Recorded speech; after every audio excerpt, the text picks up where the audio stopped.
Welcome, folks, again to TradePicks. Another catch-up video for the week of Thanksgiving. This is for Wednesday, November 26, 2025. And today we are red $173. And we continued the stupid strategy that that we started on Tuesday. And if you don't want to fall into that same category, make sure you get professional advice when making investment decisions. Don't risk any money you can't afford to lose. And most of all, make sure you train on the simulator if you do decide to day trade or do any kind of trading in the stock market. The stock market will eat you alive and eat your money. It's a bottomless machine that'll take your money. So our P&L for Wednesday started out minus 14, then we went to 93, down 150, and then wound up today 173. We only had one winning trade at $3.19, and their average losing trades were $44. For the month, we've dropped to $150 where we were up. We only traded two stocks, KTTA and SPRC, and KTTA was the biggest loser because we couldn't get a timing on it. And here are trades. The trades and in the videos are sped up 280%. We continue to be testing the new candle indicator here. In the end, we wound up abandoning it, not using it. But it wasn't because the indicator was bad. It was because it was a bad time. Again, like Tuesday the 25th, we chose the wrong stocks. We chose the wrong time to get in. And we started trading late also. It was 9:45 a.m. Pacific. By this time, most traders, retail traders are gone. If you like our videos, like and subscribe. Hit the like button, please. We can use all the likes we can get so we can continue to make videos. So, the indicator here does a nice job of showing you sellers and buyers and telling you whether you should get in or get out. But it paints the candle bars all red if it suspects that there is no reversal going up, and vice versa. And what I notice is that while it is a complicated script, it does follow the MACD. And it does have zero lag. As you can see there, the MACD is just starting to turn up, and the bars have already turned green, which indicate a buy. This is SPRC, and we're in for 100 shares at 313. We bought way early. Here we finally start getting green, and we're using that the indicator, because according to the manufacturer, if it's green, you should stay in it and just let it go until it absolutely turns around. But we could not adapt ourselves to it. We couldn't come to adapt ourselves to it. And while this stock appeared to be wanting to go high, we did not sell. And that was just because we were too slow. It was a Wednesday, right before Thanksgiving, trading between 9:45 a.m. and I think 11 a.m., 11:30 is when I finally stopped. And I had taken a trade earlier, I think, on KTTA on the mobile phone. I was trying to do it, trying to be slick and do it from bed, and I entered a trade and lost money on it. And then when I saw that a KTTA was headed down, I came onto the computer and started to trade here. But of course, it was already 10 a.m. And the indicator is great if you make the right choice of stock, and if you're going to hang in there. And probably for slower moving stocks, it's a lot better. So here I set a sell limit, hoping to get out, and hoping that it will rise again as it did to past 325. And I was looking for another move up. But lo and behold, Guess what happens? I don't think it goes. I think instead it drops. So, didn't make it. KTTA, well, I hadn't taken a trade, and this one had been moving up, and it looked good, and we're chasing it up at the top at $1.30. Again, the mistake this week was trying to get into stocks in times of the day that isn't my normal trading time. I usually trade. I don't trade as much pre-market. I jump in on pre-market, and the reason for being in the pre-market is to gauge what the market is doing, to see what stocks are moving, and to see how the news are being handled. And that way, by the time 6 a.m. Pacific gets, and right before the open, I have an idea of what stocks have moved up and moved down, and I sort of get a feel as to whether they're going to be moving further or they're going to slump. And it does help because you see patterns. The other thing I've learned is if on the MACD indicator there's no pattern, that means volume is just flat, and so are the signal line and the MACDs, I don't enter. I need to have data. Just like the Fed, the more data you have, the better decisions you can make. So when you have volume bars and you have a MACD going up and down, you can make a better decision as to whether to jump in.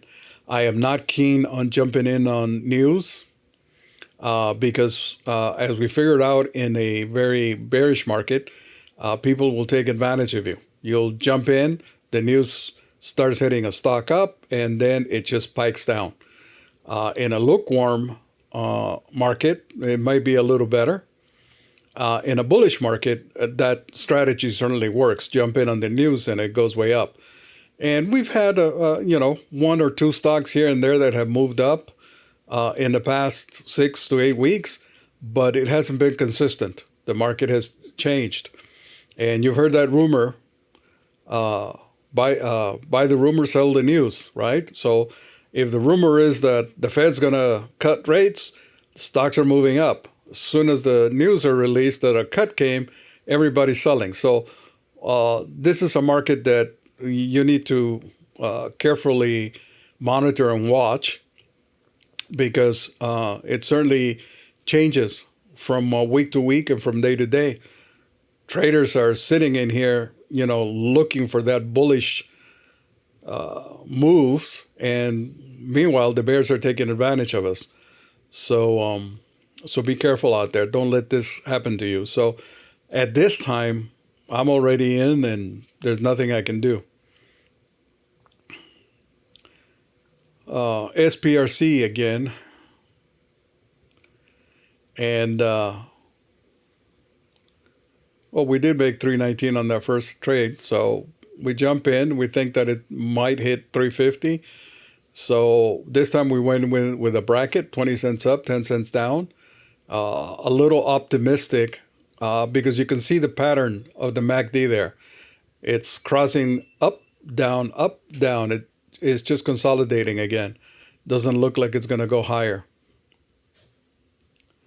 And we've already lost over $100 on KTTA. Sorry for the video being cut off on the left. I just been having issues with OBS.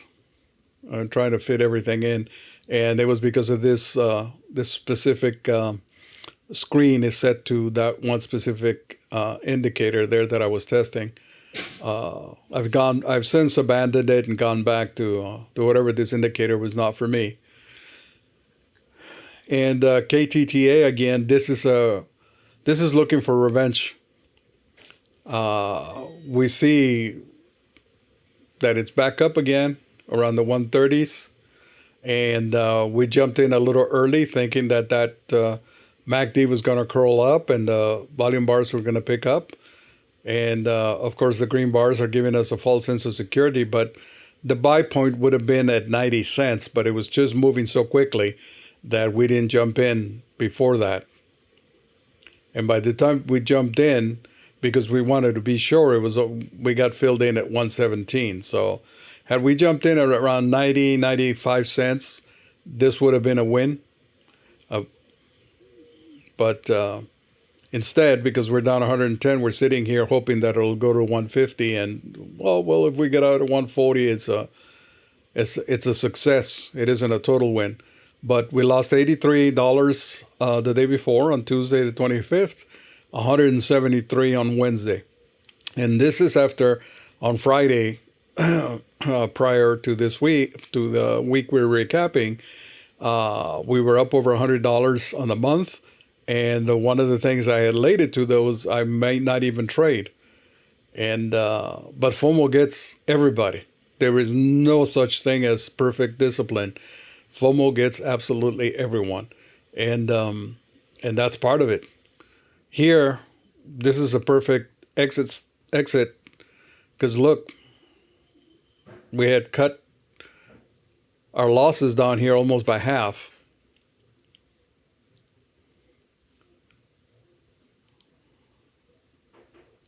But it is nevertheless a revenge trade where we're looking for a lot more than what the market wants to give, or what this particular stock wants to give at this particular time.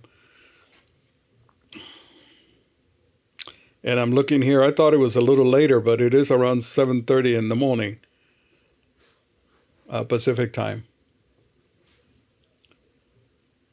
And with holding 500 shares, it's kind of risky, even though it's just $1, a little under $1.30, $1.17, let's say $1.20, 500 shares.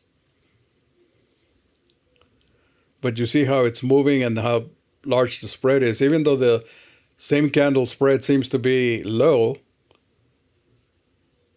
from one candle to the next, it's a huge spread. It's just dropping.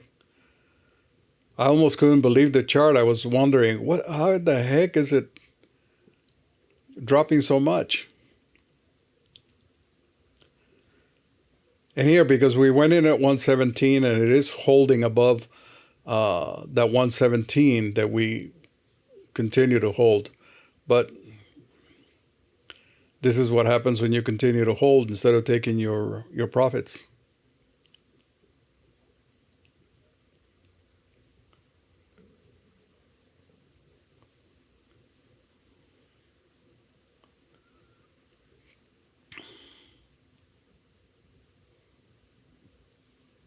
So our hope here was that if we let it go to 8 o'clock, that it would be a little better.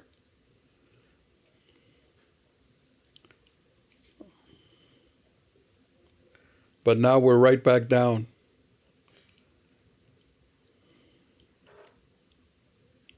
With only minimal gains. And at least the indicator it's been truthful. You can see there that it did point out that the buy point at 90 cents, and it did point out the sell point at $1.25. So had you followed the indicator, had I followed the indicator, I probably would have been done well. 15 cents at 500 would have earned me back at least more than half of the loss.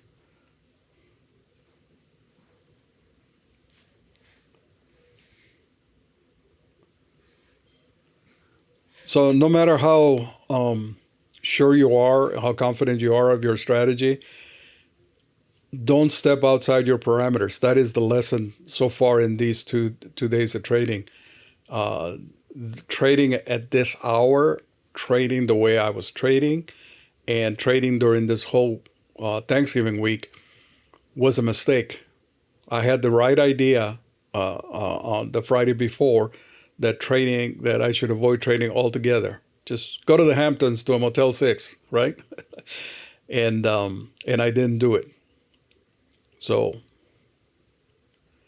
it doesn't work out well for me. But and the way I traded the day before and the way I traded this day is exactly the way I was trading when I was just learning, the way I was trading in January through April when I lost $1,600 across those 4 months. And now I'm doing the same thing again. So It was a huge eye awakening, but the shock had not set in yet. So you guys got to wait for more catch up videos because you'll be very surprised. This is only the start of disaster week on Turkey Day. Hope you all had a really good Thanksgiving, a good holiday, and hope to look for better trading the week of December 8th.